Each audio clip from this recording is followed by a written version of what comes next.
اللہ کے سوا کسی اور کی اطاعت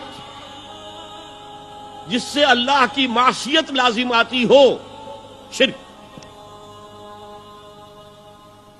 لا طاعت لمخلوق فی معصیت الخالق، مخلوق میں سے کسی کی اطاعت نہیں ہوگی یہ اس معاملے میں جس میں خالق کی معصیت لازم آ رہی۔ ہاں، خالق کے احکام کے اندر والدین کا حکم بھی مانو، اطاعت کرو،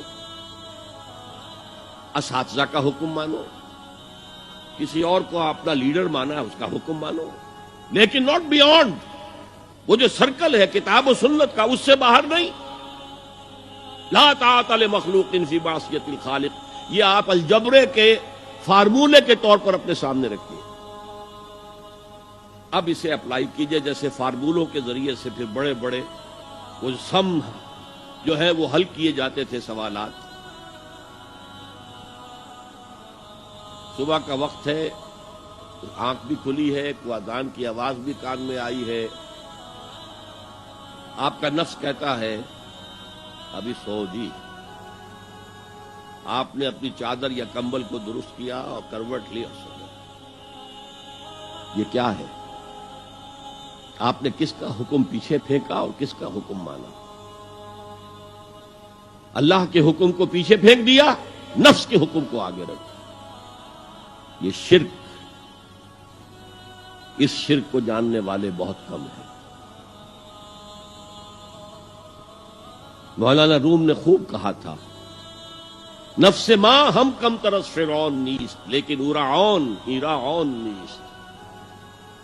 میرا نفس بھی فرعون سے کم نہیں ہے۔ فرعون نے کہا تھا نا، الیس لی ملک مصر وہذہ الانہار تجری من تحتی، کیا اس ملک مصر کی حکومت میری نہیں ہے؟ اور سارا جو یہ آب پاشی کا نظام ہے، انہار کا نظام ہے، وہ میرے کنٹرول میں نہیں ہے؟ جس کا چاہوں موگا کھلا رکھوں، جس کا چاہوں بند کر دوں۔ یہ تھا خدائی کا دعویٰ، انا ربکم الاعلی۔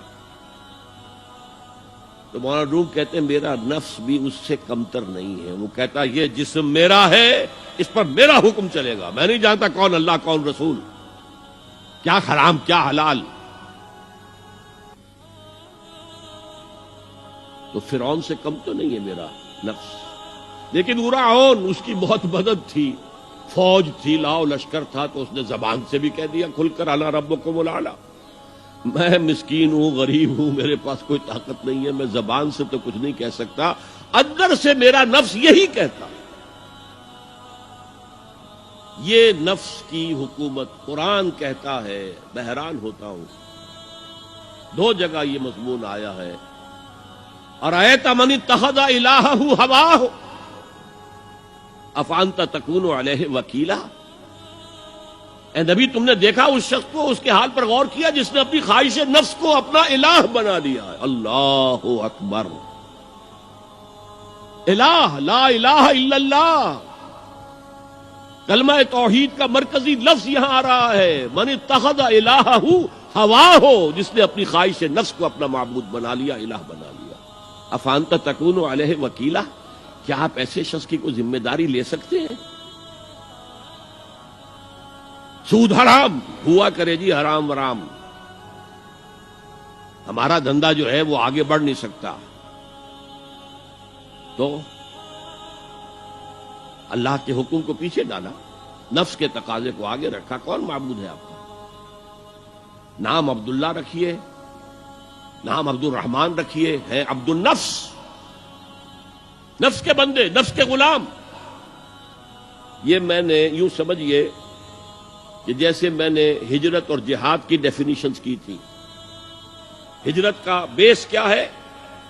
پوچھا گیا ایو الہجرت افضل یا رسول اللہ، اے اللہ کے رسول بتائیے سب سے اعلیٰ ہجرت کون سی ہے، افضل؟ فرمایا ان تہجر ما کرہ ربک، ہر اس چیز کو چھوڑ دو جو تمہارے رب کو پسند نہیں۔ آج رات ہی سے آپ ہجرت شروع کر سکتے ہیں۔ جائزہ لیجئے کیا کیا چیزیں میری زندگی میں خلاف شریعت ہے، جو اللہ کو ناپسند ہے، فیصلہ کیجئے کہ آج کے بعد نہیں ہوگی۔ ہجرت شروع ہو گئی، افضل الہجرہ، سب سے افضل ہجرت شروع ہو گئی۔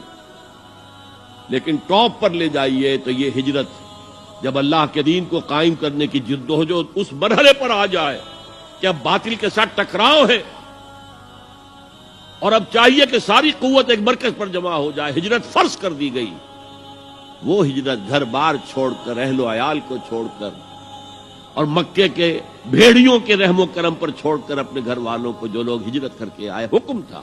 ہجرت مدینہ فرض تھی، ہجرت حبشہ فرض نہیں تھی، صرف اجازت تھی کہ جن سے سختیاں نہیں جھیلی جا رہی مزید وہ چلے جائیں۔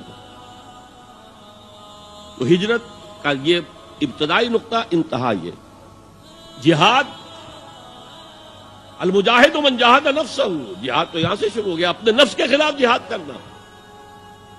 صبح نفس نے کہا ابھی سو جاؤ، آپ نے نفس کی بات کو رد کیا، اپنا کمبل اٹھا کے پھینکا، اٹھے، وضو کیا، نماز کے لیے آپ مسجد چل دیے، آپ نے جہاد کیا نفس کے خلاف۔